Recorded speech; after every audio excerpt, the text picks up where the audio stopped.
Hello friends, welcome to the channel Mechanical Engineering Data Bank. അപ്പോൾ നമ്മുടെ ഇന്നത്തെ topic എന്ന് പറയുന്നത് relation between the shear force, load and bending moment.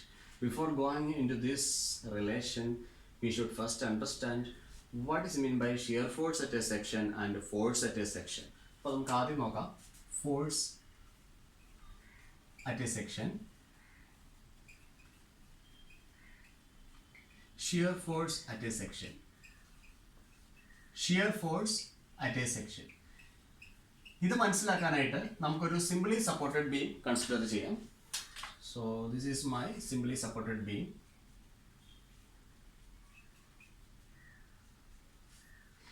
ഈ simply supported ബീമിൽ support reactions R1, here we have R2. ഇവിടെ കുറേ point lords P1, P2, P3 ഇതൊക്കെ ആക്ട് ചെയ്യുന്നു എന്ന് നമ്മൾ കൺസിഡർ ചെയ്യുകയാണ്. ഓക്കെ, ഇനി ഞാൻ ഇവിടെ ഒരു സെക്ഷൻ കൺസിഡർ ചെയ്യുകയാണ്. എൻ്റെ സെക്ഷനാണ് എക്സ് എന്ന് പറയുന്ന ഒരു സെക്ഷൻ. അപ്പോൾ ഞാൻ ഈ ഒരു section, this section point is A and this point is B. A B എന്ന് പറയുന്ന ഒരു സെക്ഷൻ ഞാൻ കൺസിഡർ ചെയ്തിട്ട് അവിടുത്തെ ഷിയർ ഫോഴ്സസ് ഞാൻ കാൽക്കുലേറ്റ് ചെയ്യുകയാണ്. So net shear force section A B, ഇതാണ് ഞാൻ നോക്കുന്നത്. ഷിയർ ഫോഴ്സ് ഞാൻ ഇൻഡിക്കേറ്റ് ചെയ്യുന്ന ലെറ്റർ ക്യാപിറ്റൽ വി വെച്ചിട്ടാണ് ഇൻഡിക്കേറ്റ് ചെയ്യുക. Capital V is equal to R1 minus P1 minus P2 minus P3. ഇതാണ് എൻ്റെ ഷിയർ ഫോഴ്സ് വി എന്ന് പറയുന്നത്. അപ്പോൾ ഈ ഷിയർ ഫോഴ്സ് എന്ന് പറയുന്നത് ഞാൻ അസ്യൂം ചെയ്യാണ് it is acting in the upward direction. ഇങ്ങനെ അസ്യൂം ചെയ്തതിന് കാരണം ഞാനിപ്പോൾ കൺസിഡർ ചെയ്തിരിക്കുന്ന ഷിയർ ഫോഴ്സിന്റെ മാഗ്നിറ്റ്യൂഡ് പോസിറ്റീവ് ആയിട്ടാണ്. ഇൻ ജനറൽ ഒരു സെക്ഷന്റെ ലെഫ്റ്റ് സൈഡിലുള്ള ഷിയർ ഫോഴ്സ് പോസിറ്റീവ് ആയിട്ടും ഒരു സെക്ഷന്റെ റൈറ്റ് സൈഡിലുള്ള shear force downward acting shear force എന്ന് പറയുന്നത് പോസിറ്റീവ് ആയിട്ട് എടുക്കണം. ലെഫ്റ്റ് സൈഡിലുള്ള upward shear force positive, right സൈഡിലുള്ള ഡൗൺവേർഡ് ഇവിടെ കാണിച്ചു തരാം, downward shear force will be positive. ഇതാണ് നമ്മൾ പറയുക. ഓക്കെ, അത് ഇതിന്റെ ഇക്വിലിബ്രിയം കണ്ടീഷനാണ് നമ്മൾ നോക്കുന്നതെങ്കിൽ shear force on the left side should be equal to the shear force on the right side. അപ്പോൾ അതാണ് എൻ്റെ ഇക്വിലിബ്രിയം കണ്ടീഷൻ പറയുന്നത്. അപ്പോൾ നമ്മൾ വിചാരിക്കും എന്തുകൊണ്ടാണ് shear force at a section and force at a section പറഞ്ഞിട്ട് ഇതൊക്കെ ഡിസ്കസ് ചെയ്യുന്നതെന്ന്. അപ്പോൾ ഇത്രയാണ് കാര്യം. ഒരു സെക്ഷൻ അകത്തെ total sum of the vertical force, അതാണ് shear force at a section എന്ന് പറയുന്നത്. Equal to total sum or resultant of all the vertical forces. ഇതാണ് shear force at a section എന്ന് പറയുക. ഇനി ഫോഴ്സ് അറ്റ് എ സെക്ഷൻ എന്ന് പറയുന്നത് a force with some magnitude acting at a point in a section, അപ്പോൾ നമുക്ക് ഇതാണ് force at a section എന്ന് പറയുന്നത്. So it's a difference between force at a section and shear force at a section. അപ്പോൾ നമുക്ക് ഇവിടെ total sum of all the vertical ഫോഴ്സസ്ന്നോ അല്ലെങ്കിൽ നമുക്ക് അൺബാലൻസ്ഡ് വെർട്ടിക്കൽ ഫോഴ്സ് എന്നോ എന്നൊക്കെ നമുക്ക് പറയാം. അൺബാലൻസ്ഡ് വെർട്ടിക്കൽ ഫോഴ്സ് ഇൻഡിക്കേറ്റ് ചെയ്യുന്ന ലെറ്റർ എന്ന് പറയുന്നത് വി ആണ്. ഓക്കെ, ഇത്ര മനസ്സിലായ ശേഷം നമുക്ക് relation between load, shear force and bending മൊമെന്റിലേക്ക് നമുക്ക് പോകാം. അവിടെ നമുക്ക് കൺസിഡർ ചെയ്യാൻ പറ്റുന്നത് ഒരു സിംപ്ലി സപ്പോർട്ടഡ് ബീമാണ്. ഞാനിവിടെ പോയിന്റ് ലോഡ്സ് വെച്ചിട്ടാണ് കാണിച്ചിരിക്കുന്നത്. ഇനി നമുക്ക് അതിനെ ഒരു UDL വെച്ചിട്ട് എക്സ്പ്ലെയിൻ ചെയ്യാം. Okay, so this is my beam. ഈ ബീമിൽ ഒരു യൂണിഫോംലി ഡിസ്ട്രിബ്യൂട്ടഡ് ലോഡ് ഞാൻ അപ്ലൈ ചെയ്തിട്ടുണ്ട്. ഇവിടെ ഞാൻ സപ്പോർട്ട് റിയാക്ഷൻസ് ഒക്കെ കാണിക്കുകയാണ്. So roller support here and here I have A hinged support. ഇവിടുത്തെ റിയാക്ഷൻ എന്ന് പറയുന്നത് R1, ഇവിടുത്തെ റിയാക്ഷൻ എന്ന് പറയുന്നത് R2 ആണ് റിയാക്ഷൻ പറയുക. ഇതിൻ്റെ സ്പാൻ ഞാനൊന്ന് ഇവിടെ എഴുതാം. Span is equal to L metre. ഈ UDLന്റെ മാഗ്നിറ്റ്യൂഡ് നമുക്ക് വരിക W ആണ്. W ന്യൂട്ടൺ പെർ മീറ്റർ ആണ് നമുക്ക് വരിക. ടോട്ടൽ സ്പാൻ എന്ന് പറയുന്നത് L മീറ്റർ ആണ്. ഓക്കെ, ഇനി ഞാൻ ഇവിടെ ചെയ്യാൻ പോകുന്നത് ഒരു സെക്ഷൻ കൺസിഡർ ചെയ്യുന്നു. ആ ഒരു സെക്ഷനിൽ അതിനകത്ത് ഒരു സെക്ഷൻ കൺസിഡർ ചെയ്തിട്ട് ഈ ബീമിനെ രണ്ടായിട്ട് കട്ട് ചെയ്ത് മാറ്റുകയാണ്. ഏതെങ്കിലും ഒരു പോർഷനിലെ ഷിയർ ഫോഴ്സ് ഞാൻ കാൽക്കുലേറ്റ് ചെയ്യാൻ പോകുന്നു. അതാണ് ഇനിയും ചെയ്യുന്നത്. അതിനുവേണ്ടി ഞാനൊരു സെക്ഷൻ വെച്ചിട്ട് ഇതിനെ കട്ട് ചെയ്യാണ്. So it's my section, this xx is my section, and this section is at a distance of x meter from this origin O. നമുക്ക് അവിടെ പറയാം. നമുക്കിവിടെ കാണിക്കാം. ഇവിടെയാണ് നമ്മുടെ സെക്ഷൻ വന്നിരുന്നത്, xx എന്ന് പറഞ്ഞ section. This point is O. ഇവിടെ നമുക്ക് R1 എന്ന് പറയുന്ന ഒരു സപ്പോർട്ട് റിയാക്ഷൻ ഉണ്ട്. എക്സ് മീറ്ററിൽ യു ഡി എൽ ആണ് ആക്ട് ചെയ്യുന്നത്. അപ്പോൾ ഇവിടുത്തെ ലോഡ് W ആണ്. എക്സ് മീറ്ററിൽ വരുമ്പോൾ W ഇൻറ്റു എക്സ് ആണ് വരിക. അപ്പോൾ നമുക്ക് ഇവിടെ അത് മാർക്ക് ചെയ്യാം. ഇതിൻ്റെ എക്സാക്ട് സെൻട്രലായിട്ടാണ്, യു ഡി എൽ ആകുമ്പോൾ എക്സാക്ട് സെൻട്രലാണ് അതിൻ്റെ ഇൻറ്റൻസിറ്റി ആക്ട് ചെയ്യുന്നത്. എത്രയാണ് ഇപ്പോൾ ലോഡ് വന്നിരിക്കുന്നത്? W ഇൻറ്റു എക്സ് ആണ് ലോഡിൻ്റെ മാഗ്നിറ്റ്യൂഡ് എന്ന് പറയുന്നത്. ഓക്കെ, അപ്പോൾ ഇവിടുന്ന് ഇവിടം വരെയുള്ള ഡിസ്റ്റൻസ് എന്ന് പറയുന്നത് എത്രയുണ്ട്? എക്സ് ഉണ്ട്. ഇനിയും ഈ ഒരു ദൂരം നമുക്ക് മനസ്സിലാക്കാം. This is x/2. അപ്പോൾ ഇത്രയും കാര്യങ്ങൾ നമുക്ക് മനസ്സിലായിട്ടുണ്ട്. പിന്നെ ഷിയർ ഫോഴ്സ് ഒന്ന് കാൽക്കുലേറ്റ് ചെയ്യാം. ഷിയർ ഫോഴ്സ്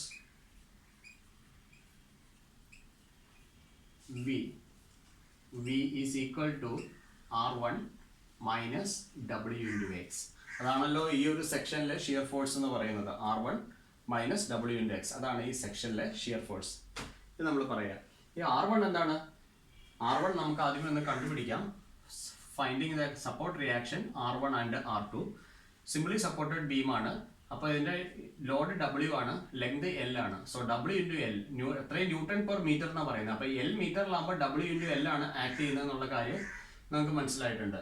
അപ്പോൾ ഇത് നമ്മൾക്ക് AB എന്ന് പറയുന്ന ഒരു ബീം, അതിൻ്റെ എക്സാക്ട് സെൻറ്ററിൽ WL എന്ന് പറയുന്ന ഒരു ലോഡ് ഉണ്ട്. ഇവിടുത്തെ റിയാക്ഷൻ R1, ഇവിടുത്തെ റിയാക്ഷൻ R2. അങ്ങനെയാണെങ്കിൽ R1 ഉം R2 എന്തായിരിക്കും? WL/2 ഈക്വൽ ആയിരിക്കും. So R1 and R2 is equal to WL/2. ഇങ്ങനെ നമ്മൾ സപ്പോർട്ട് റിയാക്ഷൻസ് എടുത്തിരിക്കുന്നത്. അപ്പോൾ നമുക്കിവിടെ എഴുതാം V is equal to WL/2 minus W into X. അപ്പോൾ ഇത്രയും കിട്ടി. ഞാൻ ഫസ്റ്റ് ഇക്വേഷൻ ഡെവലപ്പ് ചെയ്തിട്ടുണ്ട്.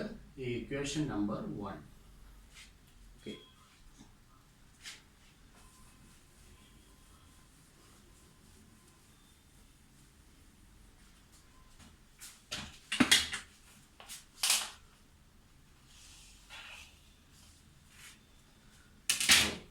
ഇവിടെ ഇനി അടുത്ത സ്റ്റെപ്പ് എന്ന് പറയുന്നത് differentiating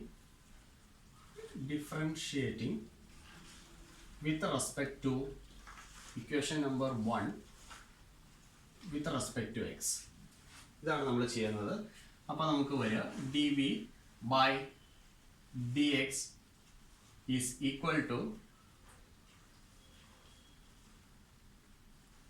0 minus w, or dv by dx is equal to minus w. This is our equation.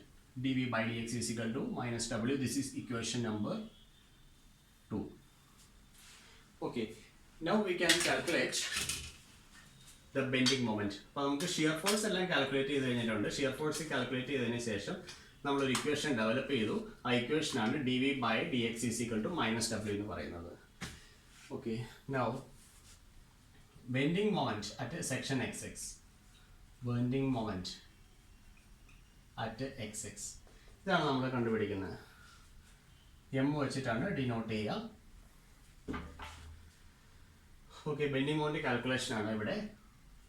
M is equal to R1 into x minus W into x into x/2.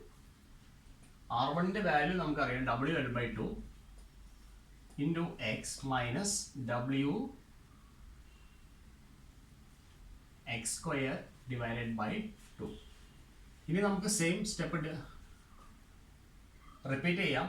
Differentiating with respect to x. അപ്പോൾ നമുക്ക് വരിക dm by dx is equal to WL/2 minus W/2 into 2x. നമുക്ക് ഈ 2 cancel ആക്കാം.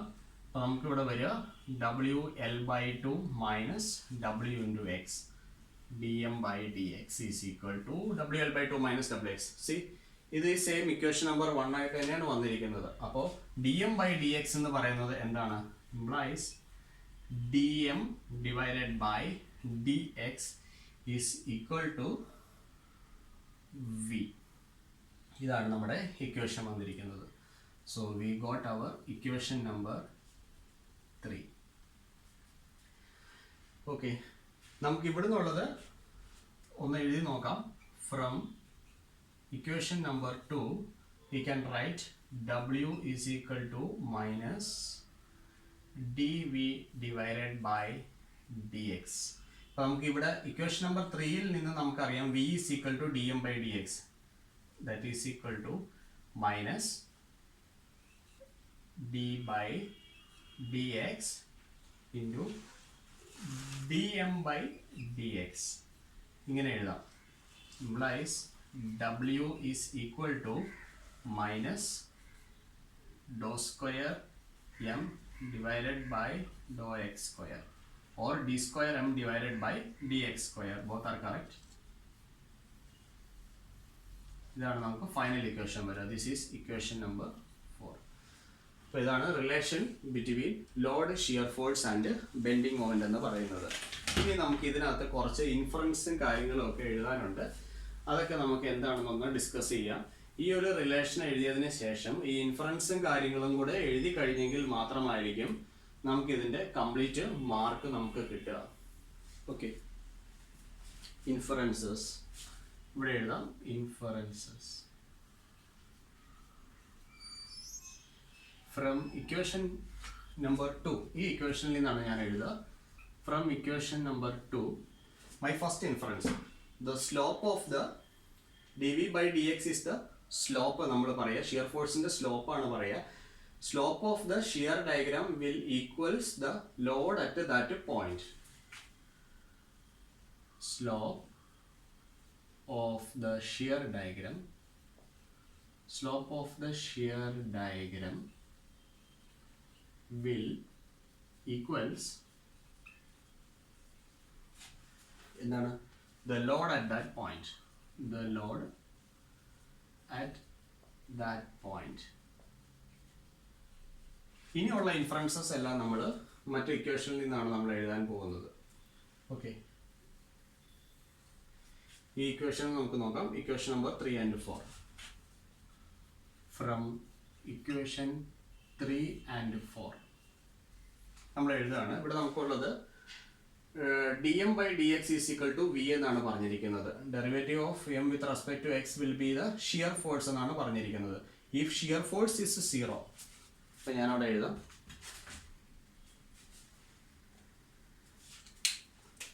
So first inference,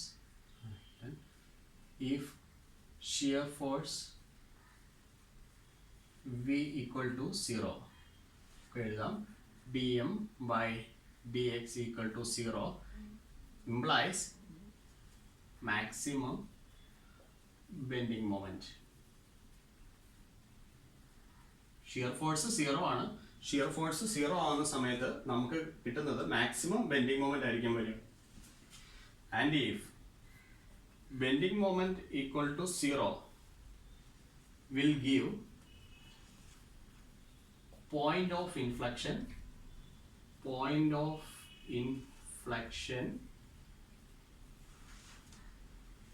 and point of contraflexion.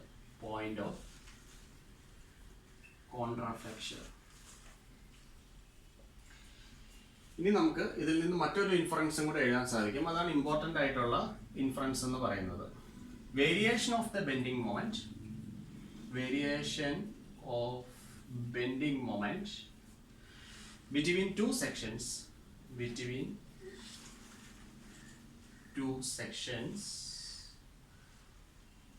is equal to area under shear force diagram.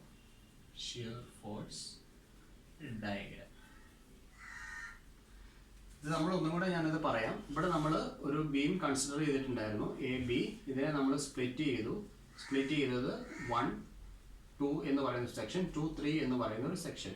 അപ്പോൾ 1, 2 എന്ന് പറയുന്ന സെക്ഷനിലെ bending moment variation, 2, 3 എന്ന് പറയുന്ന സെക്ഷനിലെ ബെൻഡിങ് മൊമെന്റ് വേരിയേഷൻ, അത് variation of bending moment between 2 section 1 to 2, 2 to 3, ഇതിന്റെ ഇടയിലെ ബെൻഡിങ് മൊമെന്റിന്റെ വേരിയേഷൻ എന്ന് പറയുന്നത്, നമ്മളിവിടെ ഒരു ഷിയർ ഫോഴ്സ് ഡയഗ്രാം വരച്ചിട്ടുണ്ടെങ്കിൽ നമുക്ക് ഇവിടെ കിട്ടിയിരുന്ന shear force diagram, for example ഞാൻ പറയാണ്, നമുക്ക് ഇവിടെ കിട്ടിയിരുന്ന ഷിയർ ഫോഴ്സ് ഡയഗ്രാം ഇങ്ങനെ ആയിരുന്നു എങ്കിൽ ഈ ഷിയർ ഫോഴ്സ് ഡയഗ്രത്തിന്റെ ഏരിയ കാൽക്കുലേറ്റ് ചെയ്ത് കഴിഞ്ഞാൽ ഇവിടെ ഉണ്ടാകുന്ന ബെൻഡിങ് മൊമെന്റിന്റെ വേരിയേഷൻ കിട്ടും എന്നുള്ളതാണ് നമുക്ക് മൂന്നാമത്തെ ഇൻഫറൻസ് ആയിട്ട് നമ്മൾ സ്റ്റഡി ചെയ്യുന്നത്. So by equation number 4 we can relate load, shear force and bending moment, and these are the inferences that we obtained from the equation number 2 and 3. Okay, thank you.